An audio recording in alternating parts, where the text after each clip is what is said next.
Hi, Paul. We're so excited to talk to you today because you're kind of an Apogee OG, having joined the company in the mid-90s to work on Apogee's internal game Prey. So you joined after Tom Hall left to start Ion Storm with John Romero. Did you ever get a chance to meet Tom? Yeah, and I got to say, OG in this context probably means old guy. So yeah, um, and I knew Tom before because I spent a couple years as the game design editor for Computer Gaming World, and did a lot of game journalism. So I'd interviewed him when they were working on Commander Keen and the original Doom game it did. So I knew who he was, and we were sort of mutual acquaintances, but we weren't we weren't close or anything. But those are some big shoes to step into. Yeah, I can imagine. And what about John? And if so, any personal story you can share about John? Well, yeah, and it was kind of fun because I just finished reading his autobiography, Doom Guy, which was awesome, and it was like this kind of surrealistic deja vu trip down memory lane. And I was trying to think of like what was a cool John moment I had, and there was a time I got to go down to Garland, Texas, to interview id. They had just released Doom. They were working on Doom 2. And it was like right after John had just bought his first yellow Ferrari, and it was like out there, and I was like, oh, I want to be part of this. But the coolest thing was he was working on a very specific level and kind of let me sit over his shoulder for a while he was working on it. And it was awesome because it was seeing his process, because he just kind of he would have an idea, he would put it together really fast, and then it was that rapid iteration and testing, playing. And it was the level where it's an arena where there's one of those octo brains and a cyber demon right next to each other, and both of them could just annihilate you instantly, and you had to get them fighting each other. And then you had to run up while they were fighting and push a button that was right behind the cyber demon. And the thing that was so amazing was my greatest oh crap moment ever in gaming was the first time I saw a cyber demon at the end of Doom, where all you do is just go backwards going, wow. So the fact that like you were actually like right around this guy's haunches trying to push a button, I was like, that is visceral game design at its best. And I never forgot that. And then seeing that in the game, it was like, oh, I know how to do this. And I'd still died like 6 times. Yeah, just because you know how to do it doesn't necessarily mean you can execute it. That's how I feel after watching so many, speed runs or gameplay online. But that is such a cool story. What a neat moment. Thank you for sharing that. Oh, my pleasure. Yeah. And what you just said about just because you know doesn't mean you can do it. That's a philosophy for life too. Yeah. It's very true. All right. So Paul, now we need to know how you went from writing about games to end up working at Apogee. What's the story there? It's kind of a weird one.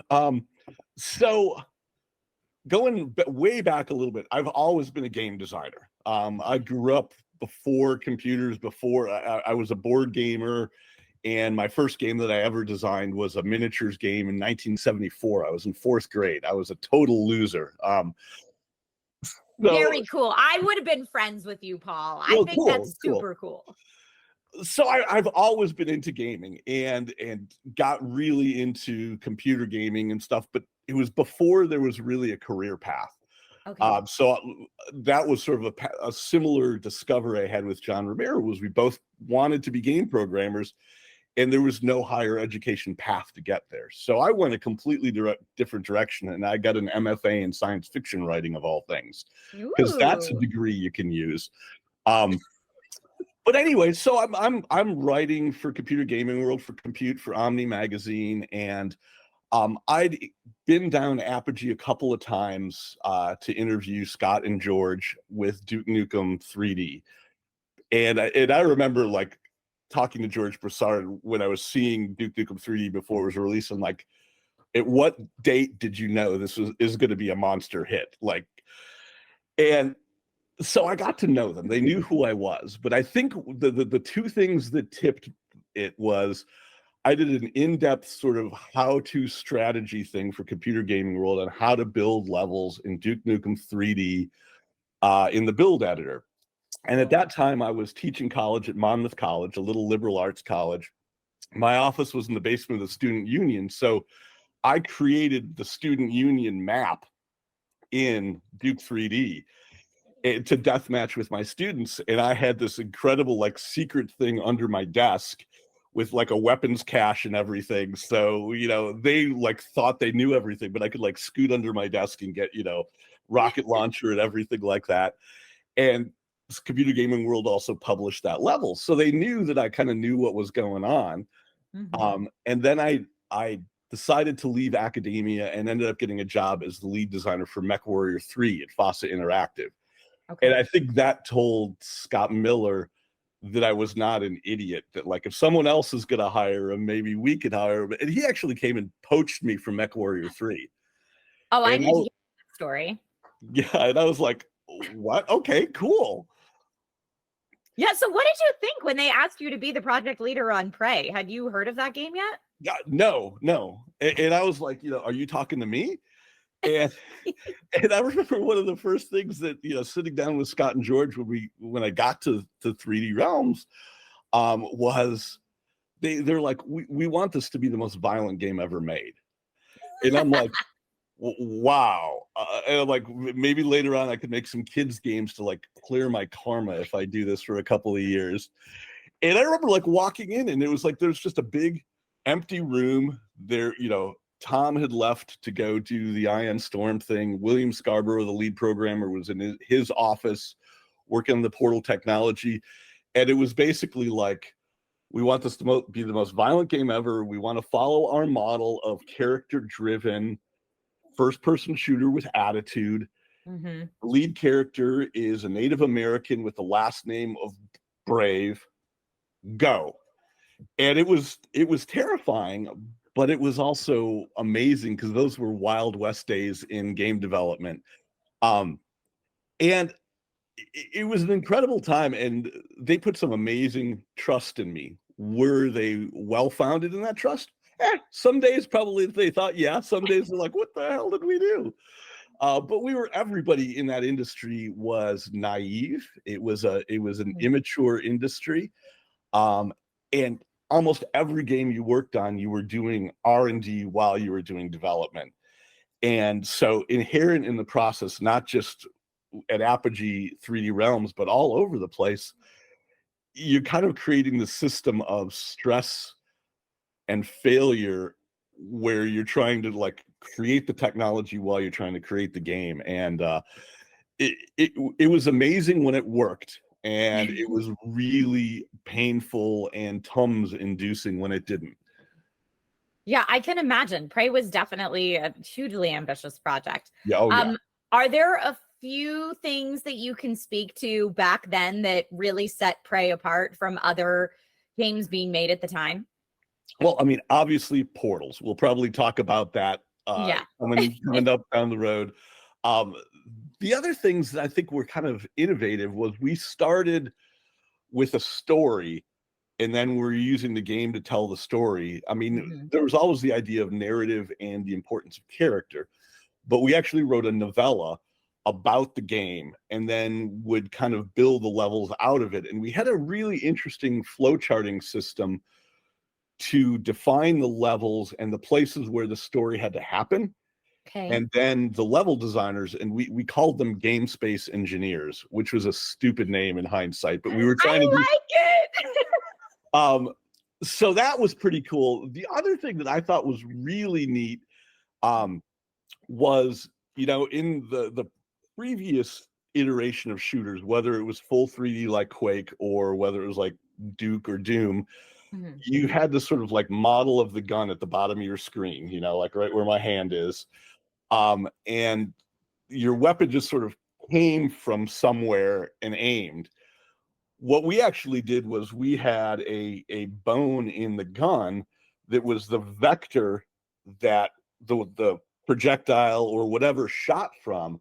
So when you ran, it was bobbing. So you could like, we naturally were able to build in the whole, like, I'm panting, I'm, you know, kind of that whole biathlon thing where, you know, you want to have your heart rate down and you want to be chill if you want to do a really good shot.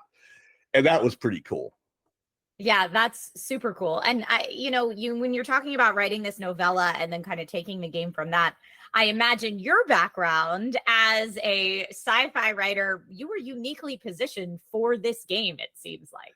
Yeah, and I think, you know, and that might be another reason why they thought it would be a good idea to bring me in. And yeah, I think it helped when we were doing, you know, we were trying to do so many new things, but having that sort of backbone and scaffolding of a story, everybody on the team kind of knew what was going on and why. And it wasn't just shooting things. It was like there was a reason for all these things. Yeah. I mean, I'm a big lore hound in video games, so I love that. Now, earlier, Paul, you had mentioned portals. Yep. Portals were one of the top tech innovations of this game. Why do you think that that was such an exciting feature for Prey? Well, I think two reasons. One is, you know, prior to that, all the levels in different in those kind of games had to be pre-processed. And you know, you've probably heard of BSPs, binary search partitions, and things like that. Portals allowed the game to deal with the 3D space in real time. So you didn't have to pre-process things.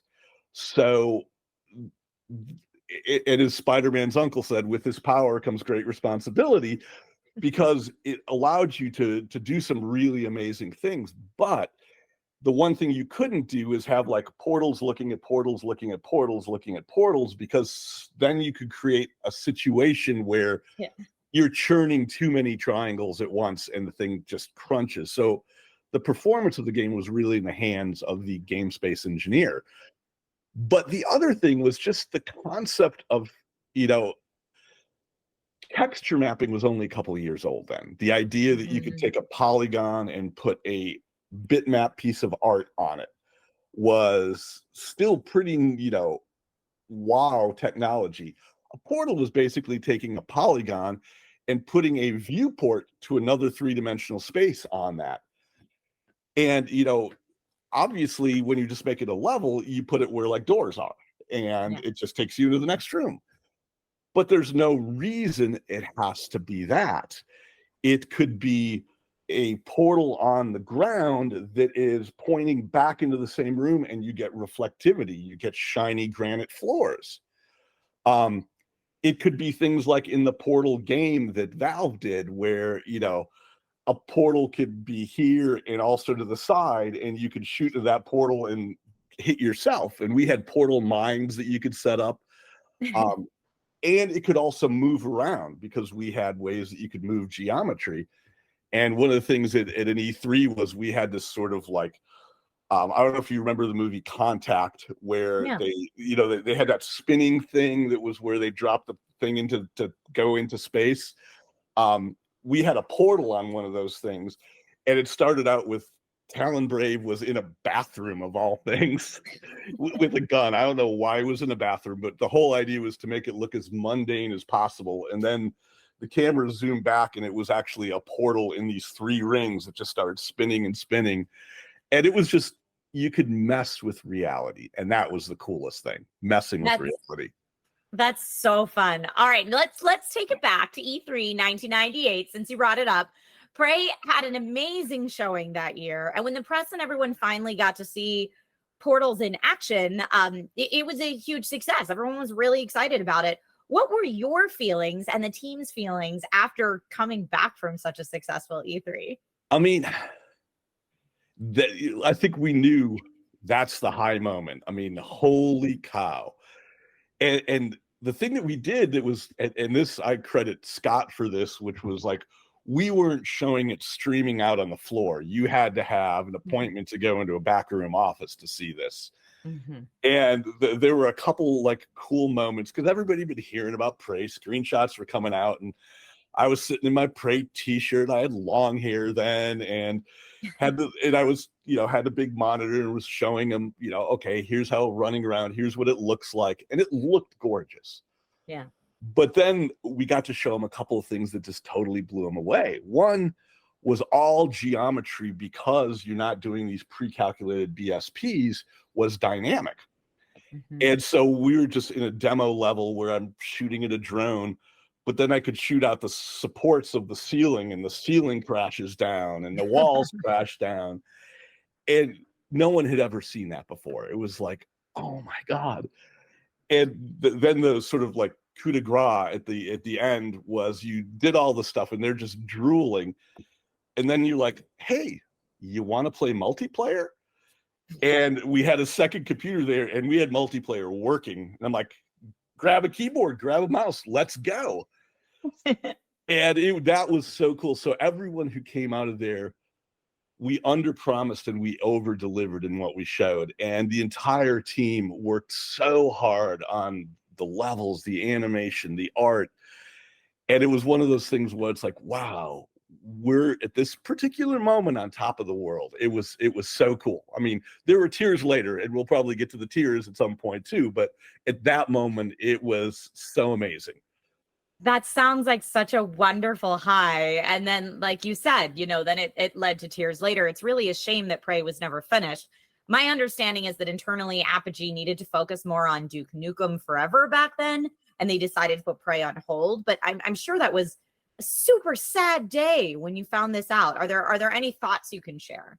Yeah, and I mean, I get the business sense of that, because Duke Nukem was an established money-making franchise that GT Interactive was going to publish, and they wanted to make money.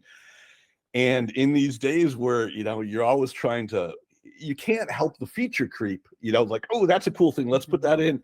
So things start, taking longer and longer, and GT was getting rightly antsy about that.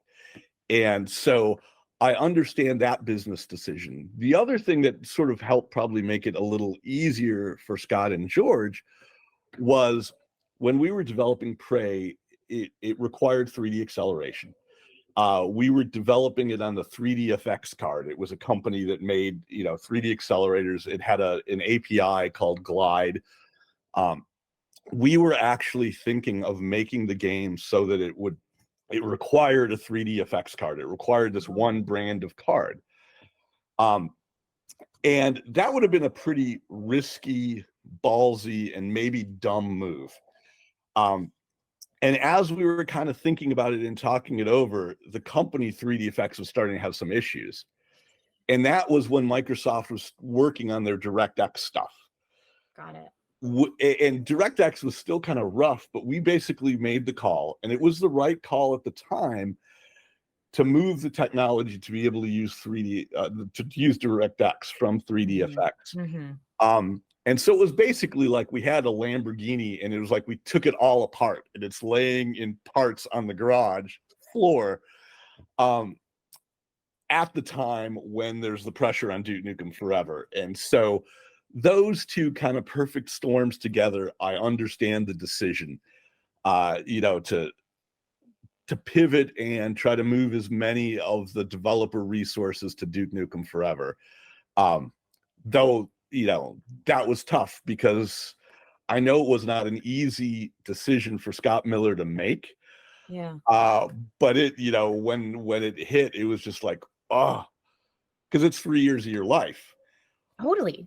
But, and then I was probably much more emotional, now that I'm old and gray and have the benefit of hindsight, you understand the business decision.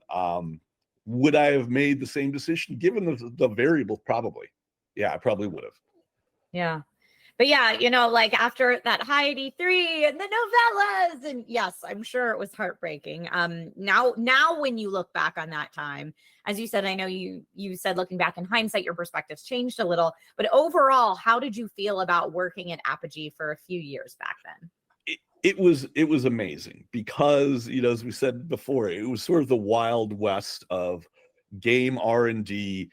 3D games were kind of coming into their own. I mean, it was while we were working on Prey was when the first 3D accelerators came in. It was Rendition was the first one. And I remember the entire team looking at Quake 1 running on a Rendition 3D accelerator. We're like, this is amazing.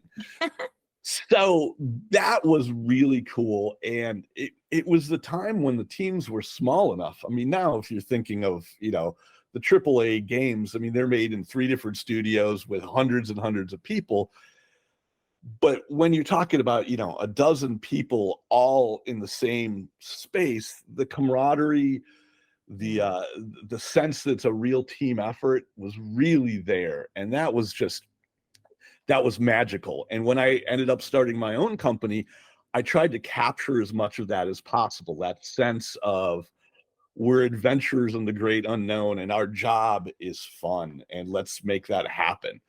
And I wouldn't have traded that for anything. And it was also the weird time when there was like sort of that little rock star status for if you were working on a first person shooter, And back then, I mean, the industry was completely misogynistic. Everything was around 18 to 35-year-old, even at that age, still prepubescent boys wanting to blow stuff up to feel like they're, bigger men than they actually are. And, we were the same thing. And it was really fun. But looking back, you kind of were like, oh my God, I can't believe that, I was so derivative and sexist and all that stuff. But it was what the times were. Hey, sometimes ladies like to blow stuff up too. I'm just going to put that out there. Yeah. And I won't say that, but yeah, if you look at Shadow Warrior, Duke Nukem 3D, I mean, those were, there's no DEI in there whatsoever. Yeah, no, they are games of the time for sure. Absolutely. But fast forward to the present day, are there any games you've been playing recently? I don't know if you've been a fan of the recent resurgence in boomer shooters. I'm a fan that's happening, but being a little bit older of a gamer, I'm not so much into the Twitch kind of games. Okay. But it was weird because there was a huge chunk of time after I kind of got out of day-to-day game development, where I had young kids and like you did not have time to play games unless they were small slices. And it was really before the iOS games and all of those things really took off. So I probably played more board games than actually, anything digital. But now kids are grown, they're out of the house. I got a PlayStation 5. And like a first like step back into the modern era was I spent 15 months. That's how like rusty I was. 15 months playing and beating Assassin's Creed Valhalla on the PS5. Nice. But oh my God, at the end you feel like a god. And then it was much less time through Ghost of Tsushima, and I'm doing God of War Ragnarok right now. As a former developer who had to make games for a PC where taking account of all of the different like graphics cards and hardware was such a nightmare, I love playing on the consoles where it's a standardized system, and that allows developers to really push things. And the state of games now are amazing. I mean, they're just jaw-dropping. Yeah. And like, would I want to get back into that? There's always the kid in me that wants to. And, I still do game development all the time. I mean, my day job, which is weird, nothing I would have ever picked for myself. So I'm an economic developer. Okay. So it's basically, it's playing SimCity with real money. No pressure. But I use game design to help me understand economic problems. Cool. So I do spreadsheet games. I do small kind of games that I can code in a browser to be able to test out variables of what things matter. So I'm doing game development all the time. It's just a different kind of realm. But yeah, gaming right now is amazing, and it blows my mind because it's an industry that has had a lot of crests and troughs, but right now I think it's mature enough to have a real active indie presence, but also at the high level people know what they're doing, and there's stable engines that are being incremented so you don't have to spend all your time reinventing that wheel. So I think the quality is awesome. At the higher end games, I'm a little sad that there's less variety than there used to be. But in the Okay. indie games, it's absolutely there. Yeah, I mean, the indie game scene in general has just really blossomed in the last few years. It's beautiful. And as someone who does, I have tiny kids now and am appreciating what you call kind of the slice of like just a little slice of life or slice kind of games that you can tackle in, 20 hours or less and get a pretty good experience. I'm really appreciating that. So if you do decide to get back into game development at all, maybe the indie gaming scene and make something that's, a little more easily taken in would work out for you. Maybe if you have time. I know you're very, very busy with your SimCity IRL. my grown-up job. It's like my wife and I were like, we both have grown-up jobs. When did that happen? What happened? Yeah. What happened? Well, Paul, thank you so much for the look back and for the great stories. Is there anything else you'd like to share with our community before we wrap things up today? I guess I would say, because this still happens, is kids still want to get into game development and parents still think that's a bad idea. And my thing is, to those parents, it's a great idea because those skills transfer to other industries. Let your kid learn about game development, learn about coding. And I think math, writing, coding should be one of those things that every kid learns. And so I'll shut up and get off my soapbox. No, I love that soapbox. You're welcome to do that here all day. Again, Paul, thank you so much for coming by the stream, and we hope to have you on the stream again soon. Cool. Well, it's been an absolute pleasure. Thanks so much. Thanks, Paul.